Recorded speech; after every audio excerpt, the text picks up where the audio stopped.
તે રાખવું પડે કંટાળ્યા બધા જોઈ જોઈ કોઈ જવાબ નથી તો રાખવું પડ્યું બેસણું નરેન્દ્રભાઈ મોદી લખી વાત વહી ગઈ નથી વહી ગઈ ત્યાં લખી વહી ગઈ વાત બધાને ખબર છે કોણ નથી ખબર વાત તો ખેડૂત આગેવાન હોય તો એને અહીંયા કોંગ્રેસની સભા ક્યાં કરવાની જરૂર હતી એમ અને અહીંયા ચોકી મનાય કોઈ રાજકારણીને આવું જ નહીં એમ દેશનો વિકાસ ક્યાંથી થાય? ખેડૂતનો વિકાસ નથી થતો તો દેશનો વિકાસ ક્યાંથી થઈ છે? એમાં હવે સરકાર બદલશે એવું લાગે છે.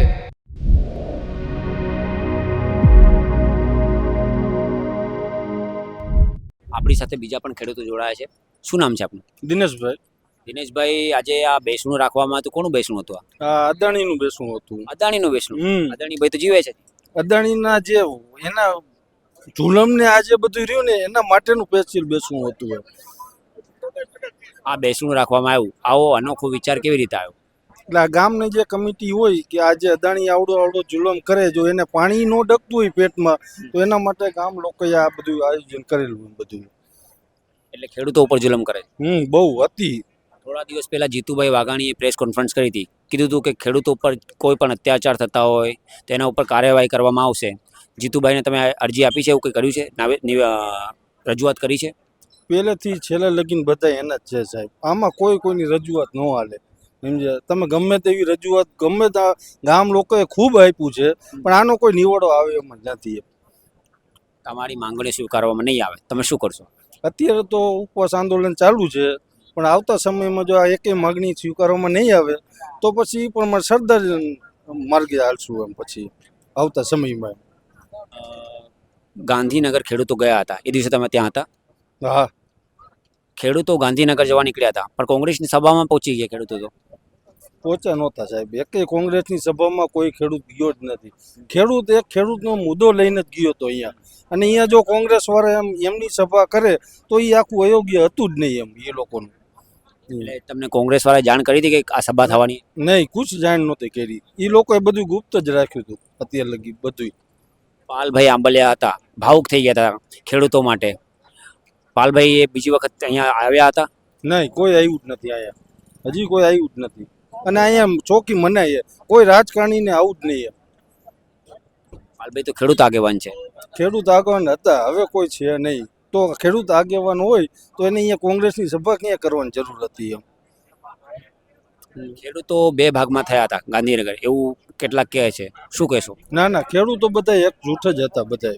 કોઈ બે ભાગમાં થયા જ નથી. તો જ આવડું આંદોલન ઉપડે ને સાહેબ, નકર ઉપડે જ નહીં ને આવતા સમયમાં. આપણા રાજ્યના મુખ્યમંત્રી ભૂપેન્દ્રભાઈ પટેલ મૃદુ અને મક્કમ ગણાય છે. શું તમને લાગે છે મૃદુ અને મક્કમ છે? અને જો મૃદુ અને મક્કમ છે તો તમારી વાત એમની સુધી પહોંચી હશે? હા, વાત ચોક્કસ પહોંચી ગઈ છે અને એ કંઈક નિવડો કાઢશે એમ. કાઢવો જ પડશે ને, કારણ કે સરકાર આવડું ખેડૂત આંદોલન ઉપાડે તો સરકારને એમ થાય કે આપણે કાઢીએ આવતા સમયમાં. આપણા દેશના વડાપ્રધાન નરેન્દ્રભાઈ મોદી છે, બેનોએ પત્ર પણ લખ્યો છે. શું તમને લાગે છે એમનો રિપ્લાય આવશે? ચોક્કસ આવશે એમ, એમાં બે મત નહીં. આવનારા દિવસોમાં 2027ની ચૂંટણી છે, તમારી માંગણીઓ સ્વીકારવામાં નહીં આવે તો આ વખતે શું કરશો?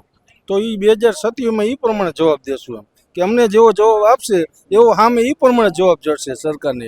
એટલે કેવો જવાબ? એટલે જવાબ એ પ્રમાણે એમ સાહેબ કે અત્યારે સરકાર જે વળતર મુદ્દે જે વસ્તુ હોય આનો નિવડો લાવશે તો એ પ્રમાણે આવશે એમ.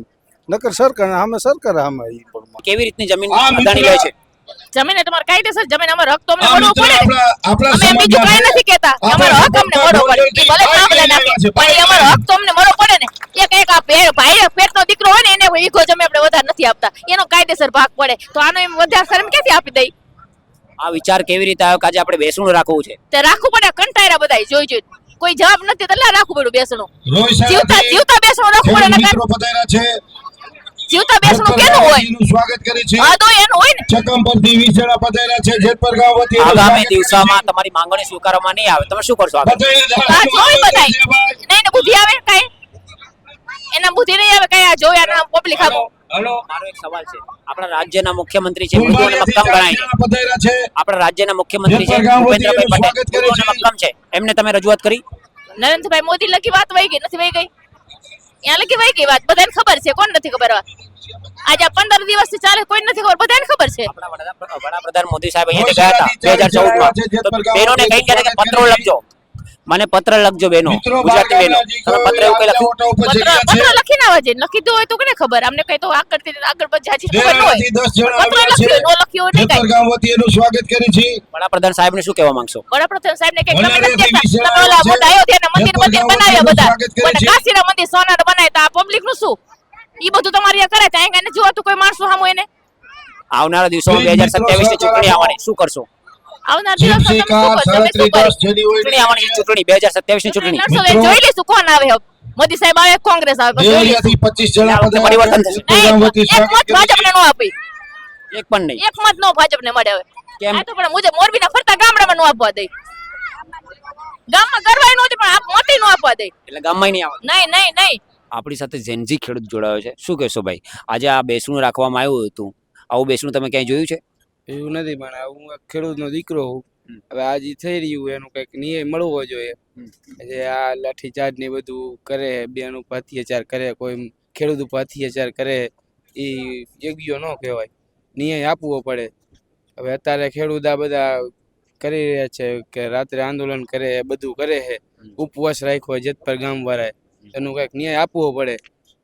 અત્યાચારની તમે વાત કરી, આપણા ગૃહમંત્રી છે રાજ્યના હર્ષભાઈ સંઘવી, એ તો કે આ સેફેસ્ટ રાજ્ય છે આ મહિલાઓ સેફટી માટે, વુમન સેફટી માટે, શું કહેશો?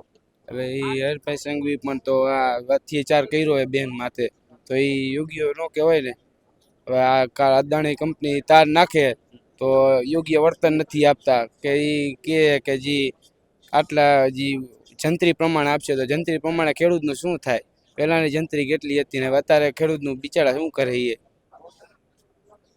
પણ વિકાસ થાય છે ને દેશનો, તો દેશનો વિકાસ ક્યાંથી થાય? ખેડૂતનો વિકાસ નથી થતો તો દેશનો વિકાસ ક્યાંથી થઈ છે? પેલા ખેડૂતનો વિકાસ તો કરવો જોઈએ ને થોડોક. ઉદ્યોગપતિને જ વિકાસ કરાવે છે બધો. ઉદ્યોગપતિમાં ટેક્સનો ઘટાડો કરી દીધો, 18% તો 12% કરી દીધો, તો આમાં ખેડૂતનું કાંઈ કરતા જ નથી. પણ ખેડૂત તો સુખી છે, સરકાર એવું કહે છે. સુખી કાંઈ નથી, બિચારા દુઃખી છે. વિડીયો આવે છે ખેડૂતોના, ખેડૂતો કહે છે કે અમે સુખી છીએ, મસ્તક છે, આ ગુજરાતમાં તો સારું ચાલે છે. તો આંદોલન તો કરવાનું મતલબ શું છે? ખેડૂત સુખી હોય તો બધા ઘરે જઈને હુઈ ન જાય, તો આંદોલન શું કામ કર્યું? તો વિડીયોમાં આવે છે ભાઈ ખેડૂત કયા છે? એ આજ ખેડૂત દેખ વિડીયોમાં તો બધું અફવા હોય. આ ખેડૂતે આંદોલન કર્યું, જેતપર ગામ વાળા 3 દિવસથી ઉપવાસ રાખ્યો છે. 3 દિવસ થઈ ગયા છે, અનશન છે, શું લાગે કેટલા દિવસ હજી ચાલશે આ? જ્યાં સુધી ન્યાય નહીં આવે ત્યાં સુધી ખેડૂત નહીં રહે, ઉપવાસ જ રાખશે. હજી પાર્ટ 3 આવે છે. મત આપો છો તમે? ના, હજી ઉંમર નથી મારી, 17 વર્ષે. આવનારા દિવસોમાં 2027 ની ચૂંટણી છે, શું લાગે છે તમને, શું થશે આગળ? એમાં હવે સરકાર બદલશે એવું લાગે છે. કઈ સરકાર આવશે આ વખતે? હવે તો એ નક્કી હવે ન હોય, હવે તો આવે ત્યારે થાય. ખેડૂતની સરકાર આવશે હવે તો. કયા નેતા ગમે છે તમને? હવે તો નેતા આમાં આવે, આમાં નેતા હજી આવે પછી ખબર પડે. હજી તો ખેડૂત નેતા, ખેડૂત પાર્ટી. આ સરકાર તો કે ગરીબોની ને ખેડૂતોની સરકાર છે. ના ના, ગરીબોની નથી. હવે બનશે, હવે ખેડૂતની જનતા બનશે, ખેડૂતની સરકાર બનશે. એટલે આ સરકાર ખેડૂતની નથી? ના, ખેડૂતની નથી, ઉદ્યોગપતિની છે. ઉદ્યોગપતિ એટલે કયા ઉદ્યોગપતિ?